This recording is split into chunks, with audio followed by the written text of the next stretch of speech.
నమస్తే, నా పేరు విజయ సింగం. నేను ఒక టీచర్గా మరియు లెక్చరర్గా వర్క్ చేశాను.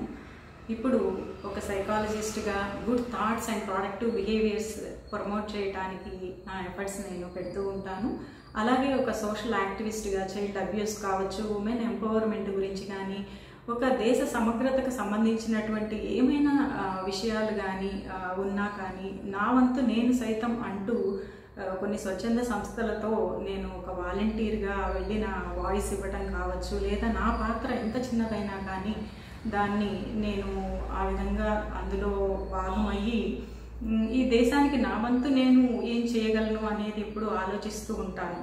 ఇప్పుడు నేను మాట్లాడడానికి కారణమైనటువంటి అంశం ఏమిటి అంటే, ఈ మధ్య తిరుమల లడ్డు యొక్క కల్తీ వివాదం అనేది మనం చూస్తున్నటువంటి విషయం. కాబట్టి ఇది ఒక మతానికో ఒక కులానికో సంబంధించినటువంటి విషయం కాదు. ఇది జరిగిన తర్వాత నాలో ఎన్నో ఆలోచనలు లోపల రేకెత్తుతున్నాయన్నమాట. ఇంత పకడ్బందీగా, ఇంత లోతుగా, అంటే అంతర్గత శత్రువులు మాదిరిగా ఒక చాప కింద నీరు లాగా జరుగుతున్నటువంటి వ్యవహారం ఇది. ఇదేం చిన్న విషయం కాదు. ఒక మతానికి సంబంధించింది కాదు, ఒక సనాతన ధర్మానికి, ఒక జాతీయ సమగ్రతకు సంబంధించినటువంటి విషయం. మనం ఒక సార్వజనిక కుటుంబంలాగా, ఒక వసుదైక కుటుంబంలాగా సర్వమత సమానత్వాన్ని కాపాడుకుంటూ భారతీయ సాంప్రదాయాలు కానీ, ఈ ధార్మికతను, ఆధ్యాత్మికతను ఈ విధంగా సమ్మిళితం చేస్తూ వస్తున్నటువంటి దేశం మనది. ఇవాళ పాశ్చాత్య దేశాలు కూడా మన దేశం వైపు తిరిగి చూస్తున్నాయి అంటే ఇన్ని విలువలు, ఈ రకమైనటువంటి ఋషులు, మునులు, వేదాలు, ఉపనిషత్తులు, ఇవన్నిటి నుంచి వచ్చినటువంటి సారం, జ్ఞానం, ఇవన్నీ కూడా మన దేశంలో నిక్షిప్తమై ఉన్నాయి. కాబట్టి అటువంటి సనాతన ధర్మాన్ని, జాతీయ సమగ్రతకు ఎప్పుడైతే విఘాతం కలిగించేటువంటి విషయాలు జరుగుతున్నాయో ఒక సగటు వ్యక్తి అందులో భాగం అవుతాడు. కాబట్టి ఆ సగటు వ్యక్తిగా మనం కూడా ఆ పాత్ర పోషించాల్సి ఉంటుంది.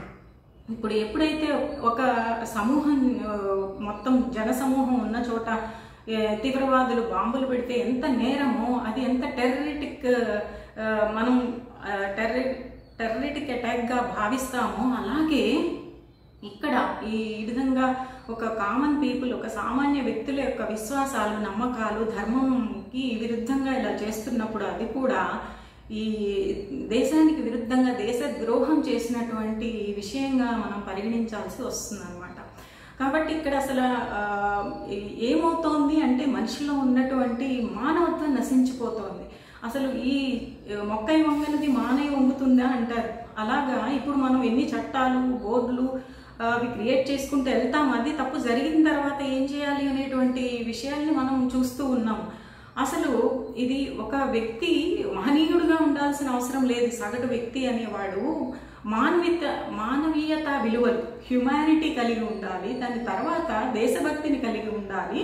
మన దేశానికి పట్టుకొమ్మ అయినటువంటి ఆధ్యాత్మికత విలువల్ని కలిగి ఉండాలి.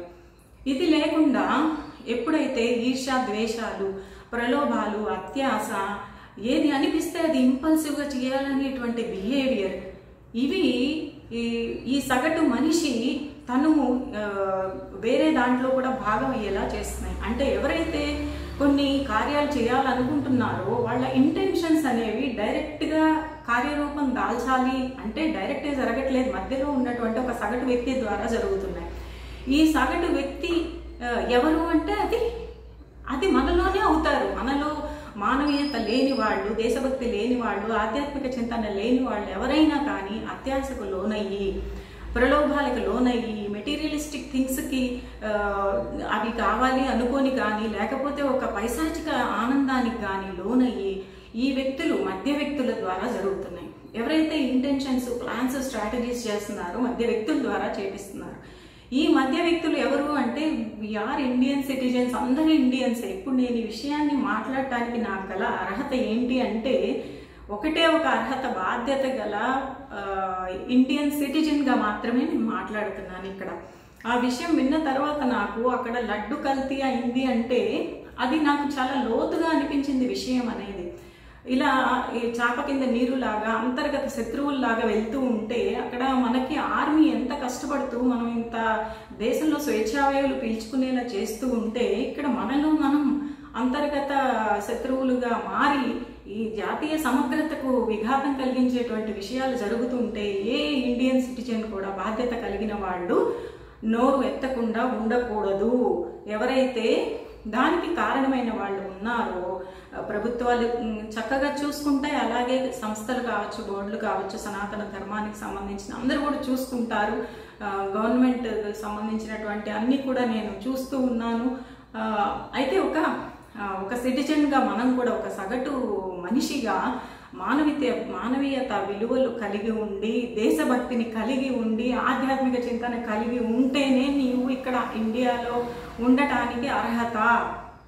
అంతేకాని దేశానికి పనికి రాకుండా ఈ విధంగా అంతర్గత శత్రువుల్లా మారితే ప్రతి పౌరుడు కూడా ఒక సిపాయిలాగా మారాల్సిన అవసరం వస్తుంది. ఇంత స్వేచ్ఛావాయులు మనం పీల్చుకుంటూ ఈ విధంగా ఇప్పుడు నా దాకా రాలేదు కదా, నేను ప్రశాంతంగా ఉన్నాను కదా అనుకుంటే ఎట్లా?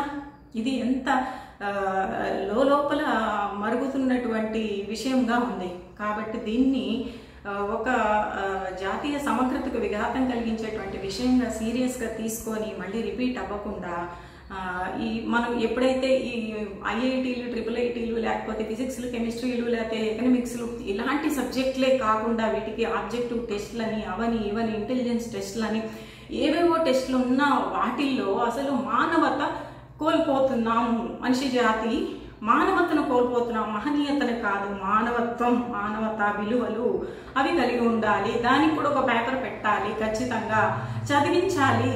ఇప్పుడు అలా కాకుండా అసలు ఇవి చదివించాల్సింది కాదు. ఎన్వైరన్మెంటల్గా కానీ, పేరెంటల్గా కానీ, లేకపోతే బిహేవియరల్గా మెచ్యూరిటీని బట్టి వచ్చేవి. కానీ ఇప్పుడు మనం చూసుకుంటే ఈ సగటు వ్యక్తి అనేది దేశానికి పనికి రాకుండా లేకపోతే ఈ విధంగా విఘాతం కలిగించేటువంటి సమస్యలు క్రియేట్ చేస్తున్నప్పుడు ఎందుకు మనం దేశానికి పనికొచ్చేలా ఎందుకు మౌల్డ్ చేసుకోకూడదు?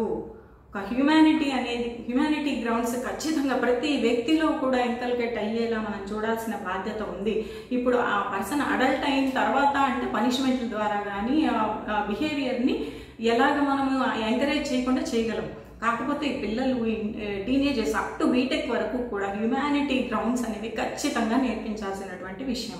హ్యుమానిటీ అండ్ దేశభక్తి ఓన్లీ చదవబడినటువంటి చరిత్రను, ఆ యుద్ధాలను చదవటమే కాదు, చదువుతాం, దాని నుంచి కూడా నేర్చుకుంటాం. కానీ ఎంత కష్టపడి స్వాతంత్రాన్ని మనం పొందిన తర్వాత, where the mind is without fear and the head is held high, where knowledge is free, where the world has not been broken into narrow fragments, మన టాగోర్ చెప్పారు.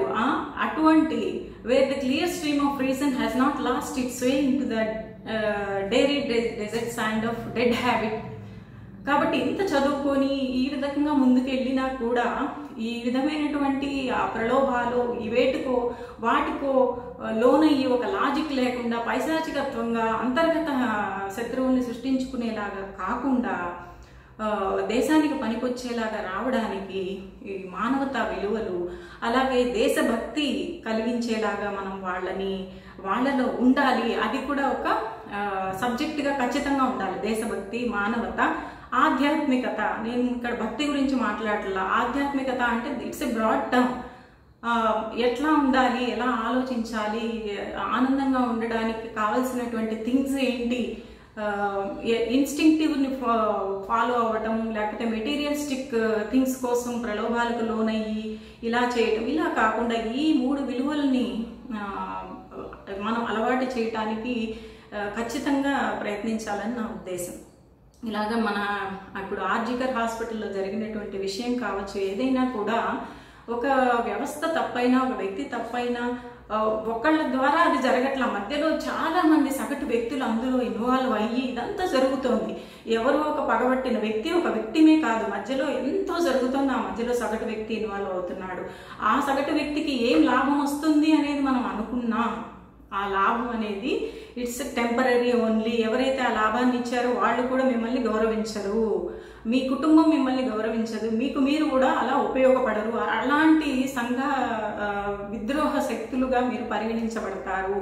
అలాగా ఇట్లాంటి పనులు చేసి దేశ సమగ్రతకు విఘాతాన్ని, అలాగే సనాతన ధర్మానికి, దేశ సమగ్రతకు విఘాతాన్ని కలిగించే వాళ్ళని కూడా ఒక టెర్రరిస్టులుగా పరిగణించాలని నా ఉద్దేశం. కాబట్టి ప్రతి ఒక్కరు కూడా ఈ ఇండియన్ సిటిజన్స్ ప్రతి ఒక్కళ్ళు కూడా తమ వంతుగా నేను మానవతా విలువల్ని కలిగి ఉంటాను, అలాగే దేశభక్తిని ఎప్పుడూ కూడా నాలో పెంపొందించుకుంటూ ఉంటాను, దేశానికి అలా రుణపడి ఉంటాను, అలాగే ఆధ్యాత్మికత చింతనని నేను అలా పెంపొందించుకుంటూ ఉంటాను, నా ఎన్వైరన్మెంట్, నా సొసైటీ, నా సమాజం, నా దేశం అనేటువంటి భావనతో ఎప్పుడూ ఉండాలి. ఒక మనిషిగా మారటంలో విజయం సాధిస్తే ఆ మనిషి ప్రతి పనిలో కూడా విజయం అదే లభిస్తుంది అంటారు. మనిషిగా మారటంలో విజయం సాధిస్తే ప్రతి పనిలోనూ విజయం అదే సాధిస్తుందట. ఇన్ని విలువలు కలిగి ఉండక్కర్ల, అసలు మనిషిగా ఉండు, మనిషికి ఏ విలువలు అయితే ఉంటాయో ఆ విలువల్ని కలిగి ఉంటే చాలు. దేశభక్తి కావాలి, అలాగే ఆధ్యాత్మిక చింతన కావాలి. ఇది నా మనసులో రన్ అవుతున్నటువంటి భావాల్ని నేను అలా పంచుకోవాలనుకున్నాను ఒక భారతీయ పౌరురాలిగా.